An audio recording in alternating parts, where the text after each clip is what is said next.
the whole universe is one energetic system. Yeah? We're not really separate from the universe. We're connected to it. So there must be a perfect place for you, and there must be a purpose for you, right? How does a flower have a purpose and you don't? Right? So the hard thing is finding out what your purpose is. And we're essentially a ball of energy.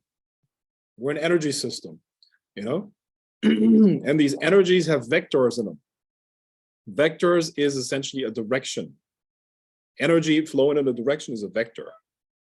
So, I mean, when these vectors are in conflict with each other, that creates disharmony in our energy system, and all bad things from disease, dis-ease of flow of energy, to negative emotions, to depression, to you know, everything negative, essentially, everything bad is the result of this energy flow that is not harmonized.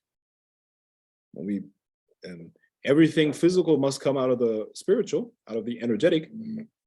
And therefore, when we take care of the energetic conflicts, we will prevent physical conflicts that will, you know, turn into cancer and many other things. So the problem of modern man, and I mean, it's probably not modern man, but what I'm saying is the main problem of people is the following thing. Naturally, they have a certain gift, a certain energetic quality. And if they were to live in harmony with that energetic quality, they would live in harmony with the universe, and the universe would be backing them. They would be in a cooperation with this bigger universe, this energy system that they're part of, right? The result of that would be a sense of purpose. Your life would be re-magicked. It would feel like an adventure, and it would be a fulfilling experience. So let's say person, Bob is naturally, his whole inclination naturally is to be an artist. That's a certain vector, energy directed in a certain direction, right? Let's say that's 60% of his energy. However, he's been taught through the school system, and his mommy and daddy told him, listen, you got to pay the bills, Bob. You got to pay the bills, learn something important, become an accountant. We all know that being an accountant and being an artist are completely different things, right? And usually accountants are not good at art, and vice versa.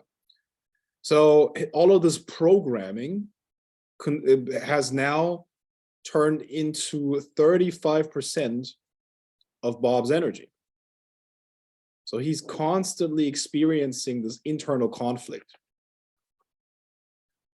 And this is what he feels like. And this is also, by the way, why people need that release through porn, through alcohol, through drugs. They need that release because they're fucking going crazy with this internal conflict that they're experiencing. Yeah, so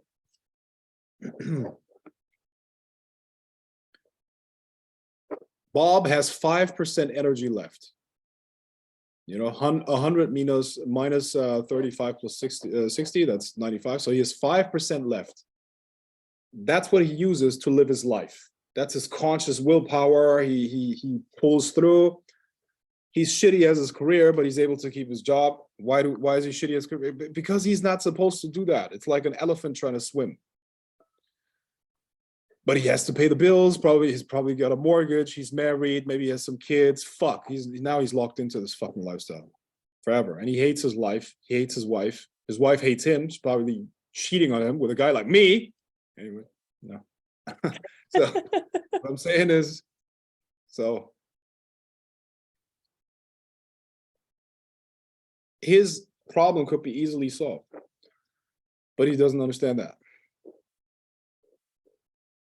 So this is more or less I would say that's 80% of the population. 80% of the population lives in this internal conflict on a constant basis.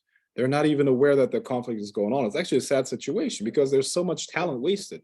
Bob would be a phenomenal artist, but he's stuck in traffic every morning, in a shitty relationship, and hates his life, right? And he's probably going to die of a heart attack at 55 or something like that. I know, I'm really, yeah. Poor Bob. I'm fun. I know, I'm fun. So what this man needs to do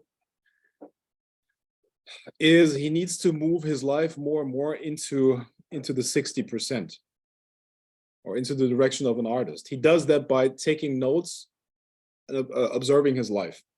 What makes him feel like shit? Right? Usually people are not aware of what they want, but you know, that's what people ask me all the time. What's my purpose? How do I find my purpose? How do I find my purpose? Well, you need a direction. Let's say, Robin, your purpose is in my bedroom. I'm just kidding. You're in Canada. You're in Canada. Your purpose is in my bedroom. I snorted. I'm joking. Okay. He once said my other purpose was in your kitchen. I think he said it on your first episode. I don't remember which one it was on. It's... Anyway, so you need a compass. Okay, you need a compass. And if you want to find my bedroom, you have to know what direction it is. Right? Correct? So yeah. You take notes, and assuming that in my bedroom, you have the best experiences of your life and are really happy and feel great. Okay, that's what we're assuming when we're talking about living in harmony with one's purpose. The opposite of that is negative, right? So all he has to do is he takes notes